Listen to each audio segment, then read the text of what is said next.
Hello and welcome to the Tej Civils news bits analysis programme.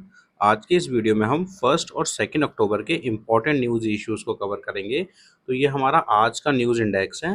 पहली news is regarding the made in India AI. So this article is directly written by the Amitabh Kant sir, जो कि former CEO NITI Aayog के। So this will give you a very good input for your mains. Second article हम देखेंगे वेमन इन workforce के regarding. कल भी हमने एक सिमिलर आर्टिकल कवर किया था, but that was restricted to agriculture. Now we will see a holistic overview in all the sectors.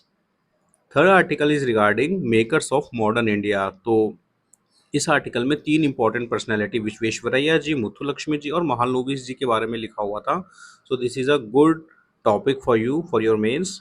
उसके बाद हम बेटी बचाओ बेटी पढ़ाओ के रिगार्डिंग एक आर्टिकल कवर करेंगे which is written by Shamika Ravi ji, जो कि प्रधानमंत्री इकोनॉमिक एडवाइजरी काउंसिल के मेंबर भी है। So this was a very good analysis from her side. And last में हम देखेंगे कि कैसे गांधी जी के जो आदर्श हैं, जो उनके प्रिंसिपल्स हैं, वो आज एक यंग इंडिया के लिए कितने रिलेवेंट है, और उनके सत्य अहिंसा के अलावा कौन कौन से ऐसे प्रिंसिपल्स हैं जो हमारे आर एस मेंस के लिए इम्पोर्टेंट है। तो स्टार्ट करते हैं। पहला article made in India AI के रिगार्डिंग है। So this is written by Amitabh Kant sir. तो this become very important for us. So जैसे कि हम सभी लोग देख रहे हैं कि कैसे artificial intelligence more and more integrate होता जा रहा है, चाहे वो हमारी पर्सनल लाइफ हो या हमारी प्रोफेशनल लाइफ हो। तो it's become imperative for India to develop a sovereign AI capabilities because of the 3 primary reason. तो सर ने ऐसे 3 प्राइमरी रीजन दिए हैं। सबसे पहला रीज़न है आत्मनिर्भरता, कि सेल्फ रिलायंस से हमारे डोमेस्टिक स्टार्टअप इकोसिस्टम को बहुत मदद मिलेगी and it will also attract the private sector investment. इस तरह का जो प्रयोग है वो चाइना कर चुका है, जहाँ पे चाइना ने रिसेंटली ही एनवीडिया के जो चिप्स हैं उनको बैन कर दिया, ताकि कि उनकी जो डोमेस्टिक सोवरेन कैपेबिलिटी है चिप मैन्युफैक्चरिंग में, उसमें वृद्धि की जा सके। सेकेंडली, बिल्डिंग एआई जो कि हमारे कल्चर, हमारी हिस्ट्री, हमारे लैंग्वेज के अकॉर्डिंग होगा, that will make our AI more accessible and applicable to every Indian. Thirdly, responsible sovereign capabilities in this field become increasingly important because of the national security reason. तो आप देख सकते हैं कि for this you need advance model that keep clear records of where the data comes from. तो एक data lineage का concept होता है कि डेटा कहाँ से आ रहा है। सो हमें एक इस तरह के सोवरेन मॉडल्स चाहिए होंगे ताकि हम प्रिवेंट कर सके मेलिशियस बिहेवियर को। अब इसके साथ ही सर ने 3 इंपॉर्टेंट इंग्रेडिएंट्स भी बताएं कि कैसे हम एआई के क्षेत्र में आत्मनिर्भरता प्राप्त कर सकते हैं। तो सबसे पहला आप देखिए कि सबसे पहला इम्पॉर्टेंट इंग्रेडिएंट है आपका डेटा, कि डेटा जो है वो लोकली स्टोर किया जाना चाहिए। उसके बाद बात आती है कंप्यूटिंग पावर की। And in last we need the skill talented workforce for that. अगर आप यूएसए का केस देखेंगे तो USA is a very smart when it exports its AI services. आप देखिए कि चैट जीपीटी जैसे जो मॉडल्स हैं वो स्टार्टिंग में आपको फ्री मॉडल सर्विसेज प्रोवाइड करते हैं। तो चैट जीपीटी जो है वो नियरली 1 से 2 बिलियन डॉलर का पर मंथ इन्वेस्टमेंट करता है so that it can offers you free services. अब उसके बदले में ये इंपोर्ट करते हैं data from the developing countries. Now उसका क्या यूज़ होता है, उसका यूज़ किया जाता है उनके ओपन सोर्स मॉडल को ट्रेन करने में, and they finally make their source as a close source model. तो अब चैट जीपीटी के आप देखिए कि जो 3.5 या 4 जो हायर वर्जन आ रहे हैं, now they are the close source model. अब जब ये मॉडल ट्रेन हो जाते हैं then USA start exporting these services. और रिसेंटली ही चैट जीपीटी ने $40 बिलियन की फंडिंग भी रेज करी है, विच शोज़ कि कैसे इनका जो एक्सपोर्ट ऑफ सर्विसेज का मार्केट है ये बढ़ता जा रहा है। तो इंडिया के लिए 3 फ्रंट पे काम करना बहुत ज़रूरी है। सबसे पहला है data, then computing power, and third is the skill in this artificial intelligence sector. इसके साथ ही सर ने एक रोड मैप भी दिया है कि कैसे इंडिया आर्टिफिशियल इंटेलिजेंस के क्षेत्र में सेल्फ रिलायंस को अचीव कर सकता है। तो सर ने 4 ऐसे इंपॉर्टेंट पाथ बताए हैं। सबसे पहले गवर्नमेंट को डिप्लॉय करने पड़ेंगे सोवरेन और ओपन सोर्स मॉडल को, unlike the close source model जिनका कि ऑडिट जो है वो पॉसिबल नहीं हो पाता है। इसके साथ ही हमें पार्टनरशिप्स भी करनी पड़ेगी टेक्नोलॉजिकल इनिशिएटिव्स के साथ। फॉर एग्जांपल एआईसीटी के साथ जो रिसेंटली गवर्नमेंट ने पार्टनरशिप करी to offer free licences to foreign model providing for these kind of data models. इसके साथ ही सेकेंडली आप देखिए कि government should require that all AI models and API जो हैं in India operate on infrastructure hosted entirely within the Indian borders, की जितना भी डेटा है वो इंडिया में ही ट्रेन किया जाए, इंडिया में ही स्टोर किया जाए। अब इसका फ़ायदा क्या होगा, आप देखिए कि जो हमारी ग्राफिक ग्राफिक प्रोसेसिंग यूनिट्स हैं जीपीयू, इंडिया में उसकी कैपेबिलिटीज़ बहुत कम है। इंडिया के पास नियरली 30,000 जीपीयू की कैपेसिटी है। Whereas if we see the case of OpenAI and NVIDIA, they hold nearly more than 10 gigawatt of GPU capacity. तो जब डेटा स्टोरेज इंडिया में कंपलसरी कर दिया जाएगा तो इस तरह की जो कंपनीज हैं उनको इंडिया में सेटअप करना पड़ेगा, इंडिया की जीपीयू यूनिट्स में इन्वेस्टमेंट करना पड़ेगा। So that will increase our holding capacity of the data. So इस तरह का विजन आप देखिए कि एनवीडिया के जो इंटेलिजेंस फैक्ट्री है उसके साथ भी अलाइन करता है। तो हमारे सोवरेन एआई का ये मतलब नहीं है कि we will completely boycott the foreign parties. Our only concern is कि जो भी डेटा इंडियंस जनरेट करें that should be store in Indian system only. उसके बाद में government should work on creating a new type of digital public infrastructure, जैसे कि DPI कहते हैं, जो कि इंटीग्रेट करे सारी गवर्नमेंट सर्विसेज को, टूरिज्म को, एनसीईआरटी के एजुकेशनल कंटेंट्स को, ताकि कोई भी व्यक्ति एक सिंगल सोर्स से इन्हें एक्सेस कर पाए। साथ ही we have to significantly increase our AI demand in country. इसके लिए हम अलग अलग तरह के प्लेटफॉर्म्स का यूज़ कर सकते हैं। तो हम अपने प्राइवेट इन्वेस्टर्स को भी इसमें प्रमोट करें। इस क्षेत्र में दो इंपॉर्टेंट इनिशिएटिव भी सर ने यूज़ किए, एक तो एआई इंडिया मिशन है एंड सेकेंडली एआई कोच भी गवर्नमेंट ऑफ इंडिया द्वारा अंडर एआई मिशन चलाया जा रहा है। So these are the four important points which you can use whenever there is a question regarding the artificial intelligence और India कैसे उस क्षेत्र में आत्मनिर्भरता को अचीव कर सकता है। So you can also quote sir in these kind of answer as a conclusion because sir is a very big authority. So that was a good article for your mains. अब अगला article हमारा वेमन इन workforce के regarding है। तो you can see in GS1 GS2 ऐसे it is a kind of topic which you can use anywhere in your answers. तो सबसे पहले ये आर्टिकल स्टार्ट करता है कि what is the labour force participation rate. तो basically labour force participation rate में आप अगर प्रीलिम्स पर्सपेक्टिव से देखें तो दो कंपोनेंट आते हैं। सबसे पहले तो वो लोग जो कि एम्प्लॉयड है, बट एक और एडिशनल कंपोनेंट है कि जो व्यक्ति एम्प्लॉयमेंट के इच्छुक हैं और those who are actively seeking. So this is a very small catch when you see the LFPR, कि LFPR में वो व्यक्ति भी इंक्लूड किए जाते हैं those who are seeking the work. अब मेंस पर्सपेक्टिव से देखते हैं इस आर्टिकल को। तो female labour force participation rate A higher female labor force participation rate is often seen as a sign of greater gender equality। पर क्या ये इंडिया के केस में रिफ्लेक्ट होता है? Let's analyse this. So if we see in case of India, female labour force participation rate जो है it fell from 31.2% in 2011-12 to 23.3% in 2017-18। अब उसके बाद इसमें एक इंक्रीज देखने को मिलता है इन 2023 एंड 2024। तो ये इंक्रीज हो जाता है 41.7% के साथ। बट क्या ये जो इंक्रीज है ये क्वांटिटी के साथ क्वालिटी में भी रेफर होता चेंज होता है? Let's see this. So if you see in case of our female labour force participation rate, आप देखिए कि जो रूरल LFPR है इसमें और अर्बन LFPR में कितना वास्ट डिफरेंस है।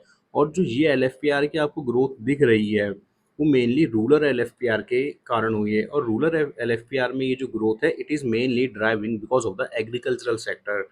In the next chart you can see कि 2017-18 में जो हमारा रूरल LFPR था वो एग्रीकल्चरल सेक्टर में मेनली 71.1% था। मतलब 71% जो वीमन है वो एग्रीकल्चरल में एम्प्लॉयड थी, जो कि 2023 और 2024 में बढ़ के 76.9% हो गया है। दैट मीन्स कि जो LFPR में ये इंक्रीज हमें देखने को मिल रहा है it is basically because of the agricultural sector. और कल भी हमने ये इशू कवर किया था कि कैसे एग्रीकल्चरल सेक्टर में मोर देन 50% जो हमारी वीमेंस हैं वो अनएम्प्लॉयड है। तो इट शोज़ कि उनकी भागीदारी तो बढ़ रही है पर उनका जो आर्थिक व्यय है या उनकी जो आर्थिक जिस अनुपात में उनको आर्थिक लाभ मिलना चाहिए वो उन्हें नहीं मिल पा रहा है।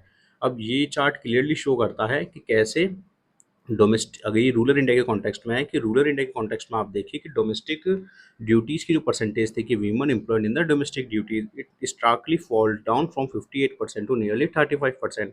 और आप इसका इंक्रीज भी देख सकते हैं कि ये इंक्रीज कहाँ हुआ। ये इंक्रीज होता है हमारा सेल्फ एम्प्लॉयड एंटरप्राइजेज में, जो कि 9.1% था, जो कि अब बढ़ के नियरली 21% हो गया है। But despite that you will see कि इन दोनों में डिफरेंस कर पाना बहुत मुश्किल है। पहला जो था वो आपके डोमेस्टिक ड्यूटीज़ था, अब सेकेंडली हमारा सेल्फ एम्प्लॉयड ड्यूटी है। तो ग्रामीण अर्थव्यवस्था में आप देखेंगे कि ये जो दोनों क्षेत्र है इनमें बहुत ही एक सिल्वर या थिन लाइनिंग है और दोनों में डिफ्रेंशिएट कर पाना बहुत मुश्किल हो जाता है। इसका रिफ्लेक्शन हमें देखने को मिलता है कि ऑल्दो हमारा LFPR तो बड़ा है बट स्टिल वीमन की जो इनकम है it is not increasing in that proportion. So you can clearly see forget about the increase, you will see कि अगर आप रूरल में सेल्फ एम्प्लॉयड का केस देखिए तो आप देखिए कि इनकम डिक्रीज कर रही है। इसी तरह अलग अलग सेक्टर्स में भी जो वीमन की इनकम है उसमें आपको एक डिक्रीज देखने को मिलता है। तो it possess a serious question कि क्या हम हमारी आधी आबादी, हमारी जो विमेन्स है, उनकी आर्थिक भागीदारी या आर्थिक न्याय उनके साथ सुनिश्चित कर पा रहा है। तो इस तरह के जो डेटा पॉइंट्स हैं, आप एज अ कंसर्न और as a issue of women आप यूज़ कर सकते हैं अपने मेंस आंसर में whenever there is a question regarding the women issues, और इफ देयर इज एनी ऐसे regarding the women oriented. So let's move toward the next article. तो next article हमारा अचीवमेंट ऑफ इंडियन साइंटिस्ट, और we can say कि the founder of modern India से है। तो this is article which can be ask in your mains answer. If you see the previous year question, तो आप देखिए कि अलग अलग ऐसी जो साइंटिफिक पर्सनैलिटीज़ हैं उनके बारे में पूछा हुआ है। 2024 में इंडियन साइंटिस्ट हरिदत्त और पंचानन माहेश्वरी जी के बारे में पूछा गया था। उसके बाद बर्डमैन ऑफ इंडिया और मिल्कमैन ऑफ इंडिया के बारे में पूछा गया। इनका तो आपको नाम भी नहीं दिया गया था, so you have to guess कि who are these famous personalities. इसके बाद होमी जहांगीर बाबा, मोक्षगुंडम विश्वेश्वरैया जी, सत्येंद्रनाथ बोस जी, मेघानंद साहा जी, हरविंद Gobind Khorana ji, doctor APJ Abdul Kalam, CV Raman. तो ये एक इंपॉर्टेंट एरिया है, और if some personalities in news then it becomes important for us to cover that personality. तो फर्स्ट पर्सनैलिटी है हमारे सर मोक्षगुंडम विश्वेश्वरैया जी। ये इंडिया के पहले सिविल इंजीनियर भी कंसिडर किए जाते हैं, and one of the finest civil engineer India ever had. So he is also termed as father of Indian economic planning. इनका जन्म विलेज मुदेनहली में हुआ था, जो कि प्रेजेंट डे चिकलबालपुरा में है।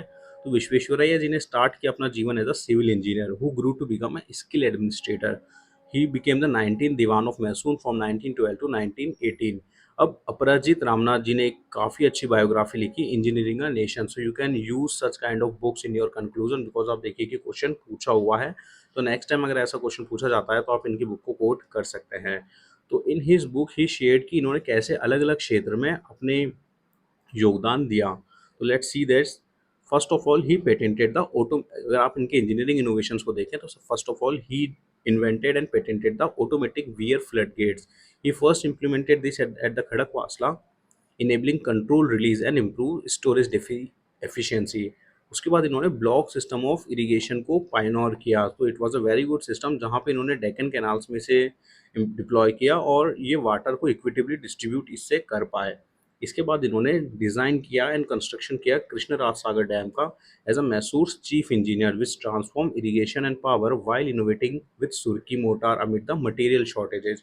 तो दिस शोज कि सर की जो प्रोफिशिएंसी है that was also reflected in his use of material choices. इसके साथ ही इन्होंने flood protection system and drainage system design किया हैदराबाद का, which safeguarded Visakhapatnam port as well from the sea erosion. ये इंटरनेशनल प्रोजेक्ट्स में अगर हम देखें तो यमन, जो कि उस समय एडन के नाम से जाना जाता था, इन्होंने उनके वाटर सप्लाई और ड्रेनेज सिस्टम को भी डिज़ाइन किया। तो यू कैन सी कि इनकी state level, national level and even international level पे भी काफ़ी सारे टेक्नोलॉजिकल कॉन्ट्रीब्यूशंस थे। इसके बाद अगर हम इनकी इंस्टीट्यूशनल लेगेसी को देखें तो he served as the Dewan of Mysore. During that he fast track the road construction industry and public works, earning recognition as a maker of modern Mysore. He also founded Government Engineering College in Bengaluru in 1917 so that technology की जो legacy उसको आगे बढ़ाया जा सके। साथ ही इन्होंने काफ़ी सारे इंडस्ट्रीज़ को प्रमोट किया। For example Mysore soap factory, state bank of Mysore, Mysore iron and steel works at the Bhadravati. एक इम्पॉर्टेंट कंट्रीब्यूशन इनका था प्लान इकोनॉमी इन इंडिया। तो he is also considered as a father of plan economy in India. So he was an early advocate of national economic planning, and Visvesvaraya plan भी काफ़ी famous है। So, because of his contribution, he was honored with the Bharat Ratna in 1955, and also 15 सितंबर जो है वो इनके जन्म दिवस को हम इंजीनियर डे के रूप में भी सेलिब्रेट करते हैं। So is a very important personality for our modern India history and our science topic as well. इनकी एक बुक भी है रिकंस्ट्रक्टिंग इंडिया, जिसमें ये काफ़ी अच्छा कंक्लूड करते हैं कि रिकंस्ट्रक्टिंग इंडिया में इन्होंने कहा कि he want to let the choices before Indian, so that whether they want to be educated or remain ignorant, whether they will come into closer touch with the outer world and become responsive, or they remain secluded and indifferent. So it shows कि he had a vision. That's why he is considered one of the finest statesmen India has ever produced. The next personality in this row is Muthulakshmi Reddy ji. So Muthulakshmi Reddy ji जो थे, she was the first girl student at a school for boys in Madras, and she became the one of the first doctors in the Madras presidency as well. तो इनकी contributions को देखते हैं। तो she was among the first Indian women doctor, first women house surgeon at the government maternity and the ophthalmic hospitals. So she was appointed to Madras Legislative Council in 1926 as a British India's first women legislator. तो prelims में भी आपसे ये पूछा जा सकता है. That's why I have written a social doctor कि वो एक डॉक्टर भी थी और आगे वाले पॉइंट्स हम देखेंगे कि कैसे वो एक सोशल डॉक्टर थी. तो she led the campaign to abolish the devadasi system by introducing the reform bill in 1930. तो मद्रास में जो देवदासी सिस्टम प्रिवलेंट था उसको एंड करने में भी इनका काफ़ी महत्वपूर्ण योगदान रहा. इसके साथ ही she advance women and child welfare. She pushed for higher legal marriage ages, women's toilet, medical inspection school, rescue home. So that's why we can see कि she was not just a doctor, she was a social doctor. So she is one of the very important figure in India's history.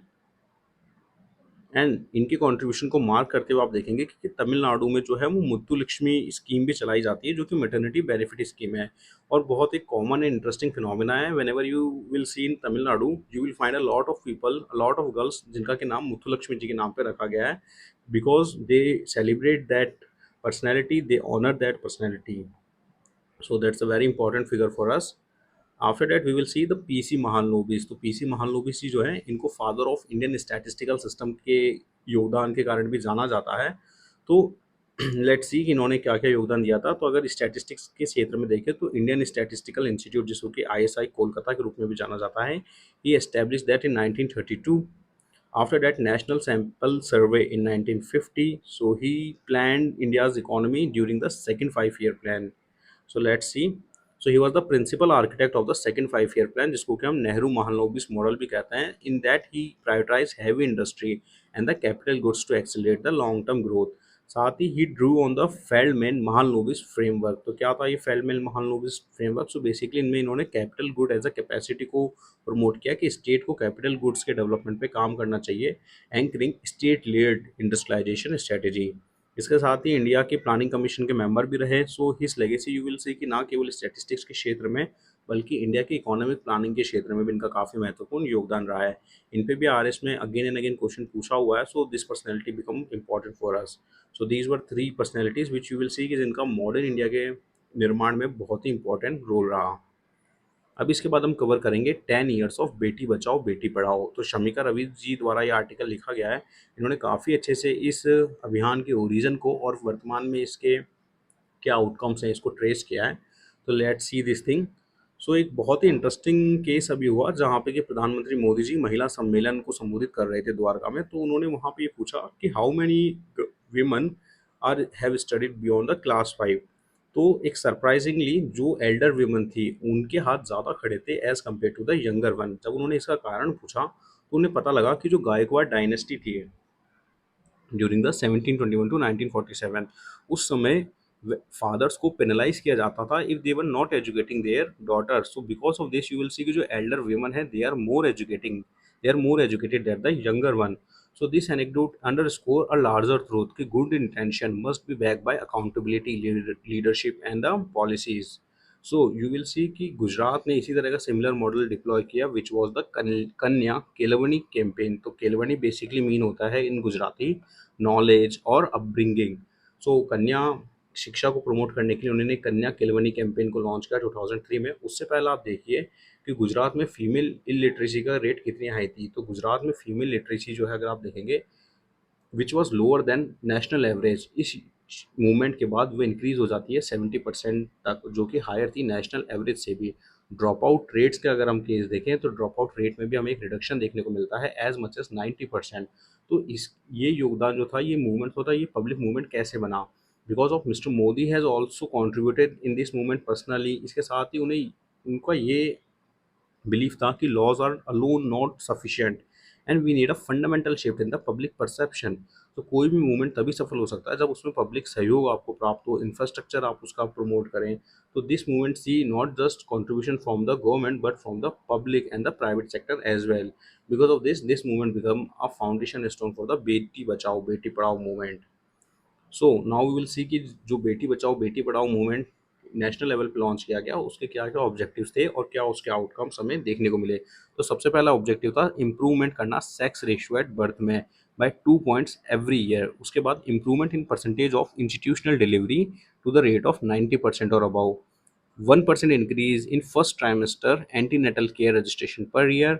Also 1% increase in enrolment at secondary education level, साथ ही drop out rate को भी check करना इसमें शामिल था, और menstrual hygiene जो है उसकी अवेयरनेस बढ़ाना भी इसमें शामिल था। अब देखते हैं कि अब वर्तमान में ये जो मिशन है, ये लार्जर मिशन मिशन शक्ति में इंटीग्रेट कर दिया गया है, जिसमें कि मल्टीपल मिनिस्ट्री आप देख सकते हैं कंट्रीब्यूट कर रही है। सो अब इसके क्या आउटकम्स आए। सबसे पहला हमारा जो ऑब्जेक्टिव था वो था कि सेक्स रेशियो एट बर्थ में इंप्रूवमेंट करना बाय 2%, 2 पॉइंट्स एवरी ईयर। तो देखिए कि 2014-15 में जो एसआरबी हमारा 918 था वो बढ़ के 930 हो गया, that means we have seen a increase of 12 points. But 9 year में हमने 12 पॉइंट का इंक्रीज किया, although it's a good thing, but हमारा जो 2 पॉइंट्स पर ईयर का टारगेट था we are still behind from that. इसके साथ ही अगर आप girl enrolment in secondary education देखें तो इसमें भी हमारा टारगेट था 1% पर ईयर इंक्रीज करने का, but still we have seen a significant process कि 75% से ये बढ़ के 78% तक हो गया है, बट पेस हमारा काफ़ी स्लो है। तो अगर इस मिशन का अगर आपको क्रिटिकल एनालिसिस करने को आता है तो आप ये पॉइंट्स को यूज़ कर सकते हैं कि अभी भी हमने प्रोग्रेस करी है, बट जिस स्पीड से प्रोग्रेस होनी चाहिए थी उसमें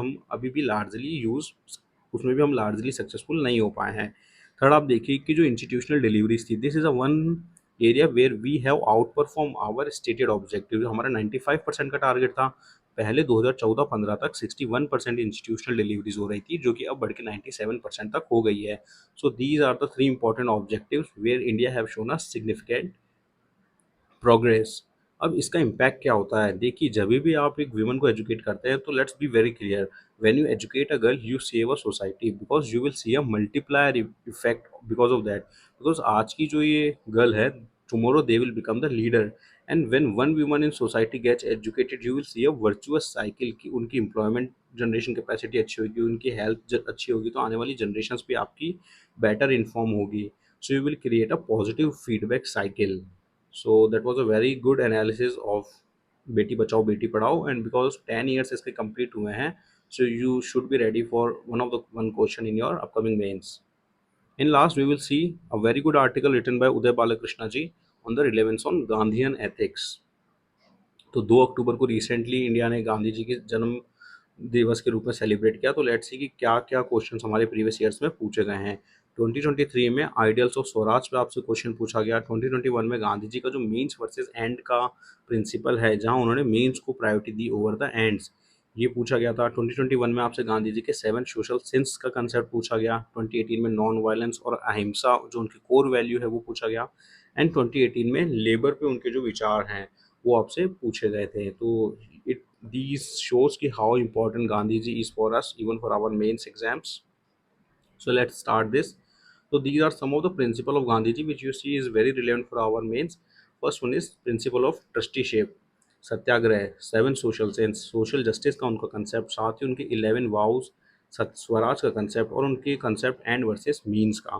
तो उनका जो ट्रस्टीशिप का कंसेप्ट है, ट्रस्टीशिप्स ऑफ वेल्थ, जिसमें वो कहते हैं कि जो भी हायर अथॉरिटीज़ पे है या जो भी होल्डर ऑफ वेल्थ है, they are not the owner, they have the responsibility to look after the other as well. अब आप देखिए कि ट्रस्टीशिप का अगर आपका कॉन्सेप्ट पूछा जाता है तो सिमिलर जो कंसेप्ट है वो थॉमस पिकेटी, ये बहुत ही फेमस फ्रेंच इकोनॉमिस्ट हैं, तो इन थॉमस पिकेटी का भी कंसेप्ट है which is a similar to the their Gandhi concept of trusteeship. तो अगर क्वेश्चन आता है तो आप गांधी जी के रिलेवेंस को थॉमस पिकेटी से रिलेट कर सकते हैं, that will be a very good value addition.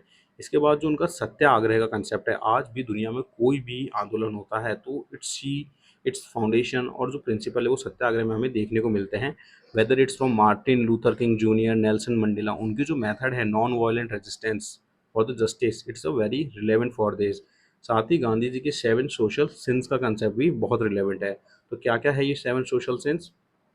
सबसे पहला है कि वेल्थ विदाउट वर्क, सेकंड है pleasure without conscience, third is knowledge without character, fourth is commerce without morality, fifth is science without humanity, religion without sacrifice, and politics और governance without the principle. तो these are the 7 social science, previous question में आपसे पूछा हुआ भी है। अगर आप रिसेंट कंटेम्प्रेरी लेवल पे देखेंगे तो माइकल सैंडल्स हैं, उनकी भी इस तरह के प्रिंसिपल्स हैं। तो you can conclude with the contemporary relevance which is use by the Michael Sandel's, तो ये बहुत ही फेमस अमेरिकन फिलोसोफर है। So these are the 7 sins of Gandhi ji which are also relevant. इसके बाद गांधी जी के 11 वाउज भी हैं जो भी काफ़ी इंपॉर्टेंट है एग्जाम परस्पेक्टिव से, तो फटाफट देख लेते हैं ये क्या क्या है। सबसे पहला है आपका ahimsa, that is non violence, then satya asteya, that is non stealing, then brahmacharya. तो brahmacharya means self discipline including the chastity, then aparigraha, तो नॉन पोजेशन का प्रिंसिपल है। शारीरिक श्रम, aswad that is control of diet.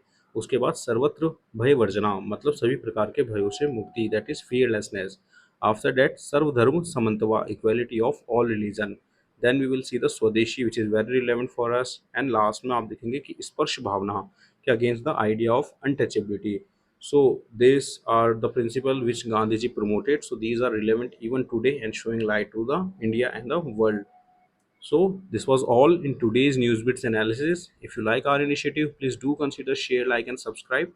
And आने वाली वीडियो में हम 3rd and 4th अक्टूबर के करंट अफेयर्स को कवर करेंगे, तो stay tune to the Tej civils platform. Thank you.